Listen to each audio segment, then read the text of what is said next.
شہداء کی قربانیوں کا تمسخر اڑانے اور انہیں برا بھلا کہنے کی سوشل میڈیا مہم شرمناک ہی نہیں خوفناک بھی ہے۔ متکبر اور منافقانہ سیاسی نظریے کا یہی نتیجہ ہے کہ یہ کم سن ذہنوں میں زہر گھول کر بد تہذیبی کو ترویج دیتا ہے۔ آخر ہمارا معاشرہ کس سمجھا رہا ہے؟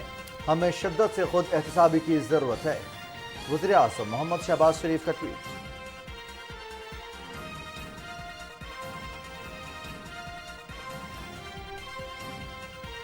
پاکستان تحریک انصاف فورن ایڈڈ پارٹی ڈکلیئر ہو گئی ہے۔ فیصلے پر قانون کے مطابق عمل درآمد ہو رہا ہے۔ عمران صاحب نے 5 سال جھوٹے بیان حلفی جمع کرائے۔ فورن ایجنٹ عمران خان اور فورن ایڈڈ پارٹی کا جھوٹ، فراڈ اور تماشا ختم ہو چکا ہے۔ رانا ثناء اللہ کے خوف سے 25 مئی کو عمران صاحب خیبر پختونخوا بھاگ گئے تھے۔ وزیر اطلاعات مریم اورنگزیب۔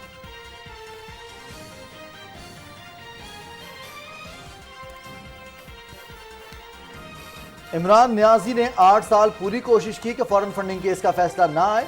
جعلی صادق اور امین کی اصلیت قوم کے سامنے آ گئی ہے۔ اسلامی ٹچ دینے والے فنکاروں کو اب قانونی ٹچ کی ضرورت ہے۔ شہداء کے خلاف نفرت انگیز مہم چلانے والے گندے اور گھٹیا کردار ہیں۔ وزیر داخلہ رانا ثناء اللہ۔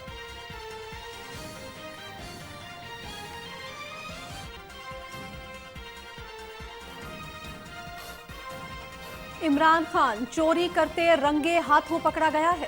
جرم ثابت ہو چکا، سزا کا تعین ہونا باقی ہے۔ دوسروں کو آزادی کا درس دینے والا خود غیر ملکی غلام ہے۔ بھارت اور امریکہ سے پیسے لینے والے کو سزا نہ ملی تو سوالات اٹھیں گے۔ آئندہ عام انتخابات کا فیصلہ پی ڈی ایم کی قیادت کرے گی، رہنما مسلم لیگ نون طلال چودھری۔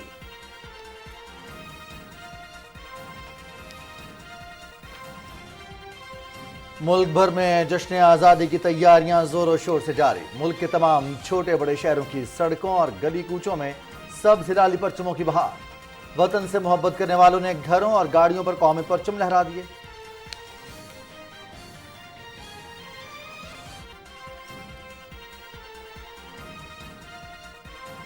اور مونسون کے نئے اسپیل کا آج سے آغاز۔ 1 ہفتہ جاری رہنے والے اسپیل میں ملک بھر میں موسلا دھار بارشوں کا امکان۔ نشیبی علاقے زیر آب آنے اور پہاڑی علاقوں میں لینڈ سلائیڈنگ کا خدشہ۔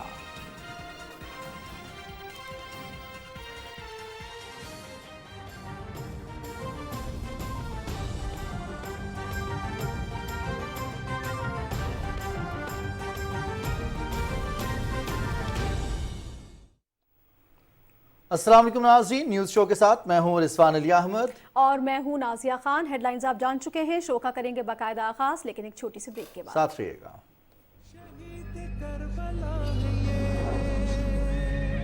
رسول کی دعا ہے یہ، صرف مسلمان کے پیارے ہیں حسین، درخے نوع بشر کے تارے ہیں حسین۔ انسان کو بیدار تو ہو لینے دو، ہر قوم پکارے بھی ہمارے ہیں حسین۔ حسین منی و انا من الحسین۔ اللہم صلی علی سیدی۔ حضرت ابو ہریرہ رضی اللہ تعالیٰ عنہ سے روایت ہے کہ رسول اکرم صلی اللہ علیہ وسلم نے فرمایا، کوئی دن بندوں پر ایسا نہیں گزرتا جس دن صبح کے وقت 2 فرشتے نہ اترتے ہوں۔ ان میں سے ایک تو یوں دعا کرتا ہے، یا اللہ خرچ کرنے والے کو اس کا بدل دے، اور دوسرا یوں دعا کرتا ہے، یا اللہ بخیل کا مال تباہ کر دے۔